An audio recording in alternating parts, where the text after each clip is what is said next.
Welcome to Big Blend Radio, where we celebrate variety and how it adds spice to quality of life. Welcome, everyone. Today, we're so happy to have Judith Cromwell back on the show. She is an amazing biographer of women's history. The last time she was on the show, she talked about her story. Well, it's not a story; it's a biography of Good Queen Anne, and that was way back when in 2019. So it is so good to have you back, Judith. Well, it's nice to be back, Lisa. Yeah, that was a little while ago, but I mean, it takes a lot of work to do a full biography on these women. And right now, the book that you have out, the latest one, is covering the history of the artist, the portrait artist. And when you see the artwork, you're going to remember who this is. You make that connection. Louise-Élisabeth Vigée Le Brun. Did I say it anywhere correct? You better say it. Correct. Louise-Élisabeth Vigée Le Brun. Wow. So tell us a little bit, because as soon as I looked at her art, I'm like, oh yeah, I've seen her art so many times, but I just didn't know who she was.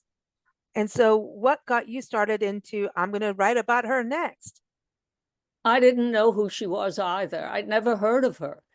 But the Metropolitan Museum in New York, which is where I live, had a retrospective of her work, and it got a rave review. And I thought, well, I'll go and see it. I always like to learn something. And when I saw the show, I was blown away by the paintings. I mean, they were just riveting. And the biography, the brief biography that they showed at the beginning, I thought was fascinating. And I said to myself, this is going to be the subject of my next book. I mind Wow. you, we're still working on Queen Anne at the time, but I thought, Oh, really? that's the next subject because, well, I Her, was, yeah, back in the day, number one, being a woman in that era, doing art, even to get art lessons was difficult. And we've covered women in art a lot on our shows. And, I remember one, I'm not going to pronounce it right, Anorfio. I'm not saying, nope, I'm not saying it correctly, but, under being tutored by mostly men, that wasn't really healthy for women, young women to be tutored by men in those ages. Maybe not now either, who knows? But I'm not saying anything bad. I'm just saying she was, abused by her tutor that her dad set her up with. Um, and she was a very famous artist, and she went on and kept going, and it was just it's such history. And I think that she has the same thing. Louise has the same kind of history of moving forward no matter what. And she, connected with Marie Antoinette, which is amazing. But I agree with you. Her art is, the eyes. She has a way of, when we think about the Mona Lisa and we don't know what's the smile about that whole conversation, she does that a lot, I believe, with her portraiture. She makes you really think about what is that woman thinking in that picture, you know?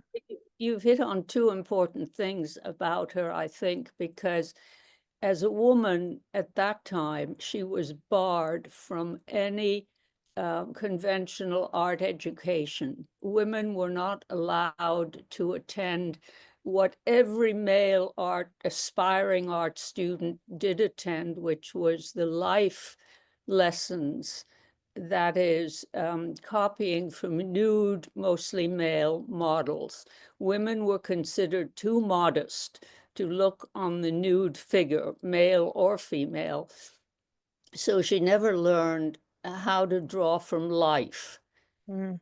And the other important aspect was that boys or young men who aspired to be artists went to a special school where they learned mathematics and how to draw perspective and history and subjects like that, which she did not get in her education. So she developed a unique style, which you pointed out, that the expression in the faces was unusual for that time, because people were portrayed as stiff and dressed in very formal clothes, and she tried to persuade her subjects to dress in looser clothing, and she talked to them, and she found their personalities, even women who didn't have much personality, but she somehow managed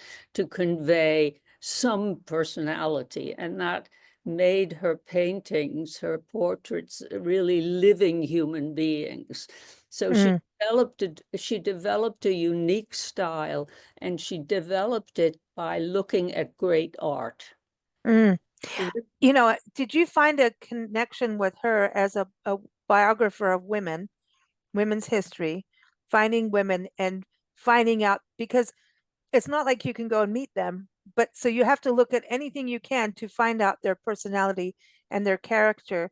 Did you find a connection with her in what she did as an artist to portray these women? She also painted men, but also to show that how she drew those characters out, like you're saying. She, well, that was part of my research. The first thing you do is cast a wide net. You find everything you possibly can that has some bearing on her and the time she lived in, although I put a qualifier on that and say the times she lived in as they affected her, and they did affect her. She really had no interest in politics per se, but she lived in exciting times, and they had a huge effect on her. So you cast your wide net, and then what I did was to read everything I possibly could about what her contemporaries said about her, because Oh. that way you can relate in a way, to what her contemporaries, how they judged her and what they said about her. And then she wrote at the end of her life, she wrote her memoirs. They were basically written because she lived a long life and an interesting life, and she was a female icon in her day. And she wanted the story of her life to be remembered the way she wanted it remembered, not the way other people would write about her. So you have to take her memoirs with a grain of salt, but they're fascinating. And she was a very charming woman, and it was really almost like reading a novel. It was so interesting just to read the way she described her life, and her personality came through as she in that writing, as it always does. And you can read all this in French because you can speak French. Like I obviously can't. So Well, it so you helped. were able to understand what she was writing. You know what I mean? So Yeah. not being using like the typical Google translator that's yeah. No, you get the subtleties. You get the Yeah. subtleties. And I also visited archives in England and in France to get unpublished material. There's not much published about her, but there are a few published sources specifically about her. But in the archives, especially in Paris, is a huge trove of her letters, and I knew other people had gone over them before me, but there's always something that you find that somebody else doesn't want to talk about. And Yeah. you have to keep digging. The way to do it is not to leave any stone unturned. You never know what you're going to find. You might not find what you want, but you always find something. Yeah. And so that's why it takes 6 years. Well, yeah, It yeah, it takes a has been long 6 years, time. huh? Yeah, 6 years since we visited. Yeah, right. And we had a pandemic in between this, you That's know, right. you know, Uh, but I wanted to go back to her because I think her story is fascinating. Her art tells of the times. It's a very free, um, So for like in our era of America, the women are very free and open, loose clothing, naked. That was not kind of how even our country was set up. It's very Mhm. Puritan. We do not show anything, you know. So this was showing this other side, especially around, Marie Antoinette.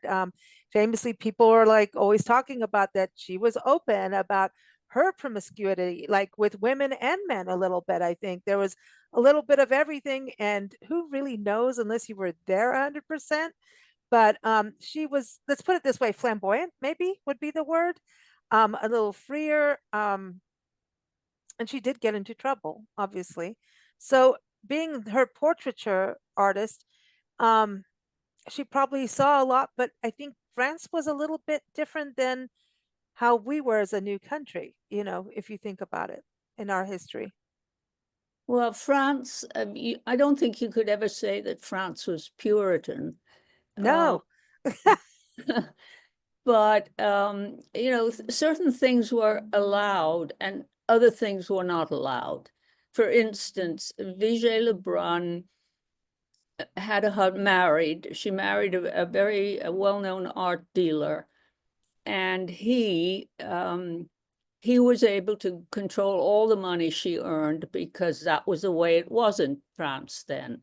The husband had complete control of all the wife's earnings, Mm. but he had many love affairs. He was a gambler. He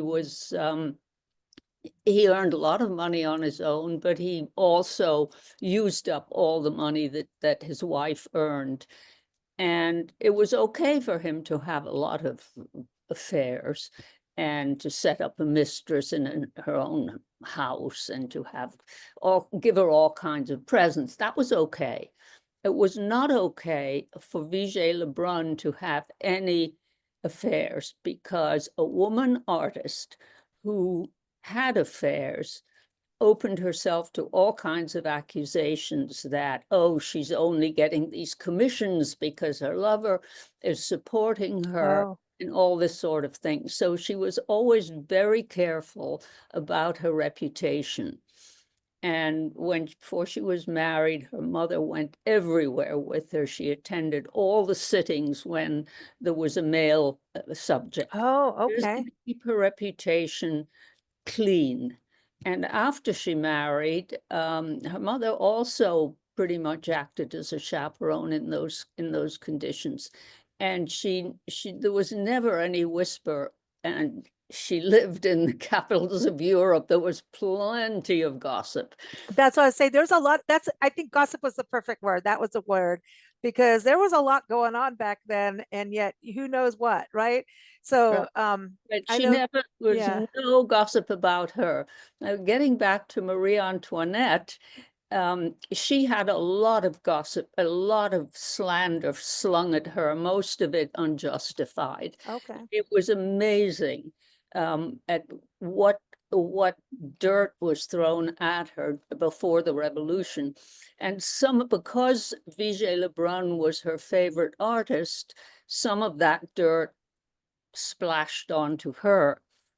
And Vigée Le Brun, was very upset about that. There was a totally fabricated story, I mean, no, I couldn't find anything to support it in any of Wow. about her having a love affair the finance minister, and all kinds of stuff was written about it. Scandals. It was Yeah. you would not believe what went on. Well, wait a minute. Look at how our country's been Well, lately. exactly. If you think So, things are bad now, this is no different. yeah. And anyway, Vigée Le Brun was very upset about it because it threatened her reputation as an artist. She was Mm, very focused on her art, mm, that was her life and her ambition since childhood to be a great artist. And she knew that she had to be that great artist within the confines of what society allowed. So mm. that was one reason she fled from Paris to save her life when the revolution started, because And she had her child, and so she had she a became a child. single mom too, through That's all of right. this. She left Paris in the disguise of a poor working woman, at secret at night, and she took her only child with her, which was, you say to yourself, well, why? Her husband had complete control of the child. And in that time, he was the father. He had everything.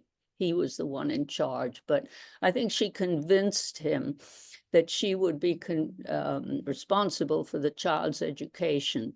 And so that kind of left him off the hook in terms of finances. She knew when she left Paris, she hadn't left with no money, no jewelry, no nothing. But she knew she could earn her living because she was already world famous, and she knew that wherever she went, she would be able to earn a good living, and which is what happened. Wow. It's so scary when those kinds of things happen, to have the guts to break, people stay in bad situations in life, Mm, and women, right? yes. It's sometimes better the devil than the unknown. And for her to do that, and then also it's not just you, it's your child, but at the same time you're doing it because of your child and not just you, and then also I think when you do become famous, you kind of feel a responsibility to keep going, you Well, know? she had no choice. She had to Hmm. leave because she was afraid for her life. The revolution was ramping up, and she could, anybody could see what was going to happen. She had to go. So she left with her child and the child's governess, and she went to Italy. And she knew that once she got to Rome, she would have plenty of commissions, which is exactly Mm. what happened. She did. And wherever she went, she was welcomed with open arms because people wanted their portraits painted. And she Hmm. was the portraitist of the time. Mm. And so she was able to earn her living, to bring up her child in the way she wanted, and maintain a household and do all those things. But she had to leave everything behind: her family, her friends. Her friends meant a lot to her. Her Mm. friends, her family, her country. She loved France. She Mm. didn't really want to go away, but she had no choice. And she was in Mm. exile for 12 years. And she went to various European capitals, and she was always welcomed with open arms. And she was, it didn't hurt her that she was a charming, beautiful woman, but it was her art that, in the last analysis, it was her art that Mm. was the basis of her fame and fortune. Well, her art is absolutely incredible, and I love that you wrote about her, because so many women artists have been forgotten through the Yes, years, because it was really, like you were saying, a man's world. And even portraiture was relatively still on the newer side in those times. It was only when we started having the kings, and it went, you had to be something regal to be painted. Not everybody had a painting, a portrait of them yet at that point. So it's still that's kind of new in history, I believe, you know? Well, the wealthy were able to have their portraits Mm. painted, but another reason that she's not well known today is because when she lived in France before the Revolution, she painted, and her close association with Marie Antoinette and the court, she painted a lot of the courtiers, and she Mm. became known as a court artist, Mm. even though many of her best paintings are not of courtiers. They're of painters and musicians and writers. She was very much a part of that bohemian circle, but she became known as a court artist. And, there's not much interest in courts these days. Yeah. So that was another reason why she's not so well known now, or she Mm. hasn't been over the years. I don't know. I've seen her paintings though. I don't know if it's just from shows we've done on women's history and art, But as soon as I went and looked, I was like, oh yeah, I know this painting and I know that painting. This painting's famous, but I did not know the woman behind the painting.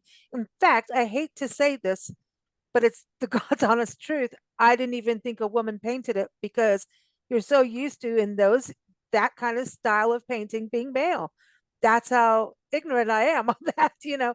Well, I felt bad, and then I'm like, well, this is why Judith Cromwell writes books.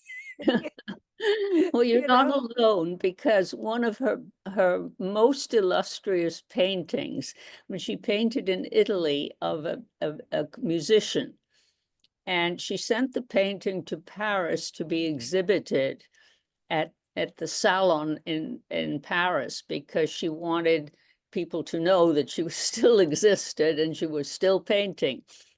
And the probably the best known and most famous artist of the day, whose name was David or David, Jacques-Louis David, he looked at that painting and he said, it looks as if it could have been painted by a man, which was the ultimate compliment. oh, all right. So Well, I don't like that. we I don't know, like but that's what it was then. we don't like it today, but Mm, at that time it was the ultimate compliment. It could mm, have been painted by a man. mm. So in recent researching this book and then learning about her, did you have to like delve into women's history of that time and that place, at that point to kind of Oh, see what she was like compared to the other women that maybe didn't get, well, and she created her own leg up into that industry, right?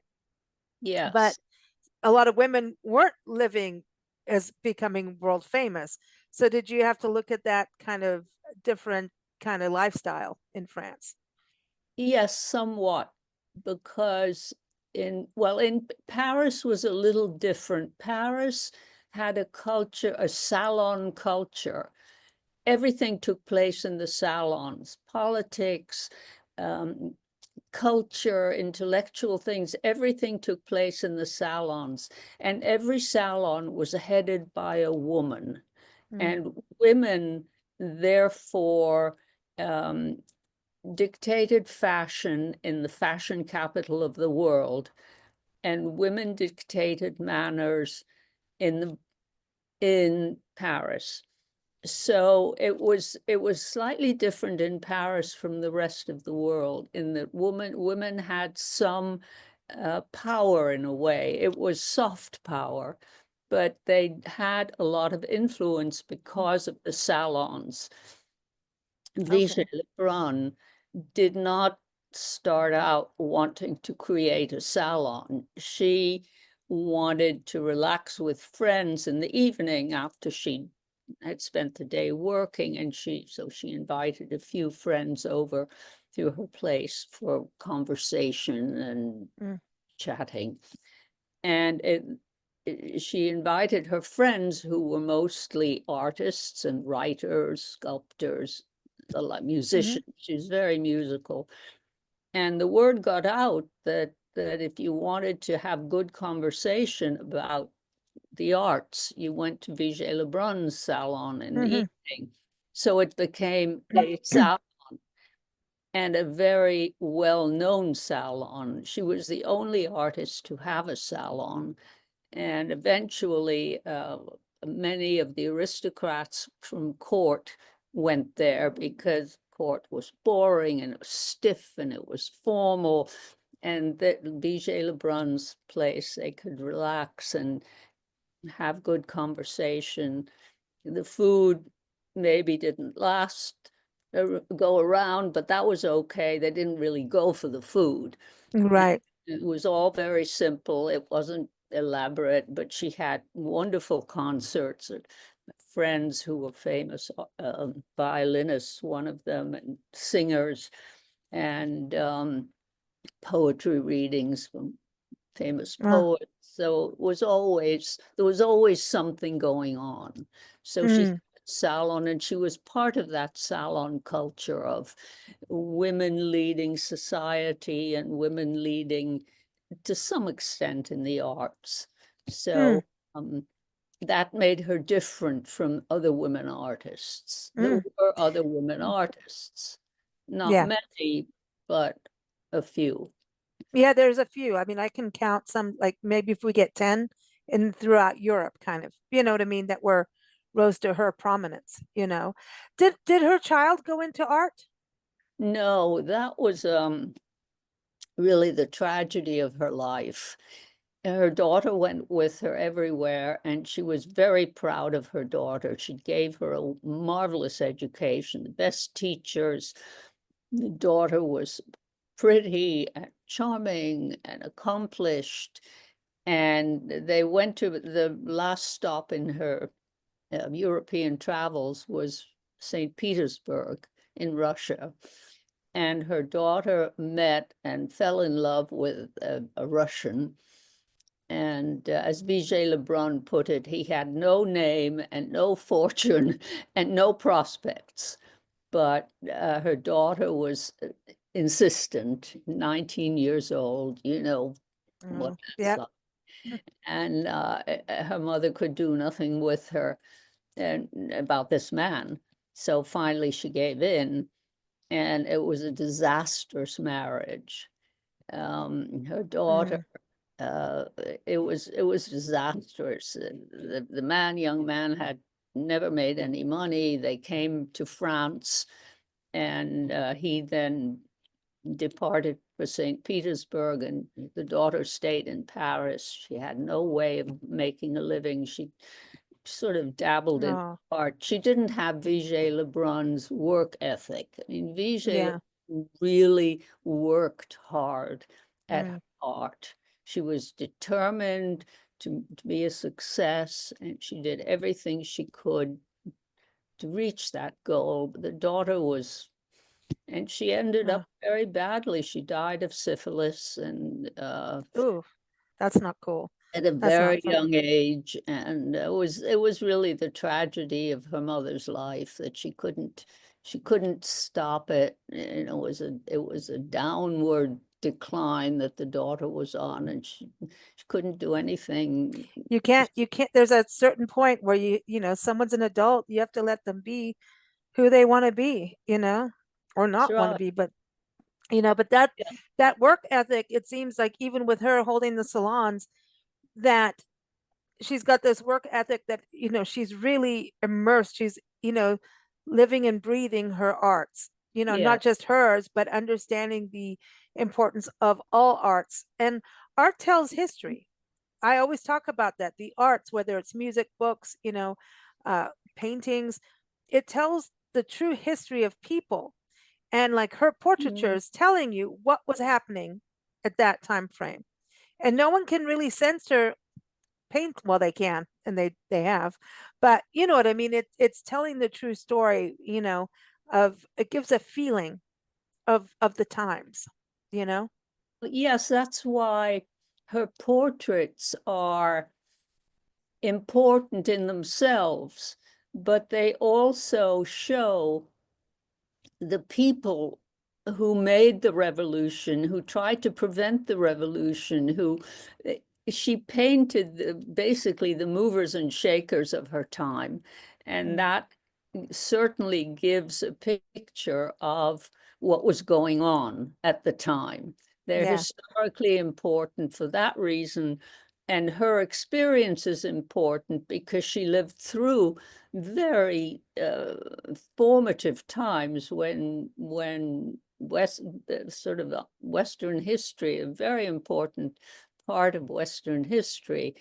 And she lived for a long time, and she lived well into her 80s. So she Mm. experienced from the fall of the old regime all the way into a constitutional monarchy, and a lot of changes in that time. Yeah, right. She, That's yeah, so she painted all the important people of the it's amazing time. too. Marie Antoinette, did you delve into her history too in writing this? Well, Because I mean, that's just that's a wild story. She's wild. yeah, it is. I did a little bit because the reason she became close to Marie Antoinette is because Marie Antoinette was the daughter of the Empress of Austria, the youngest daughter, and she left home at the age of 15 to get married.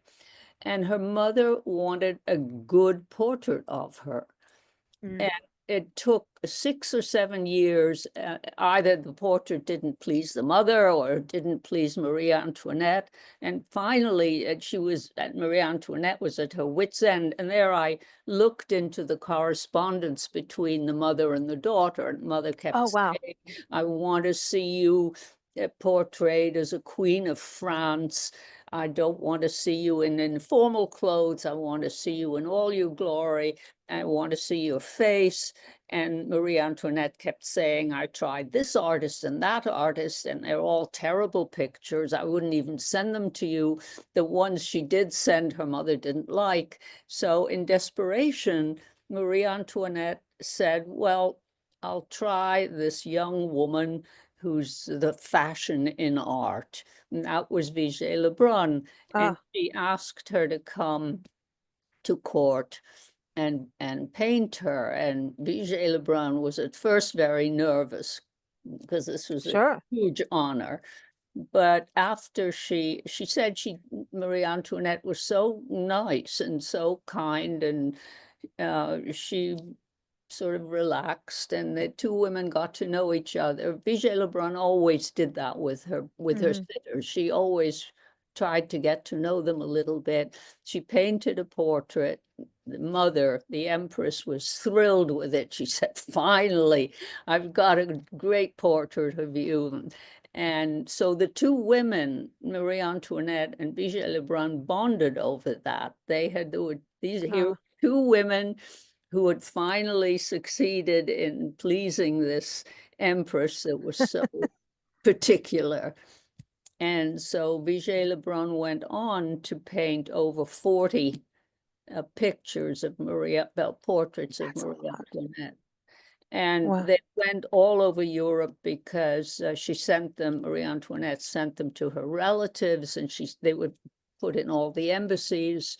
And they were even sent to the King of France sent the American Congress, the first Congress that we had, a painting of himself and the Queen.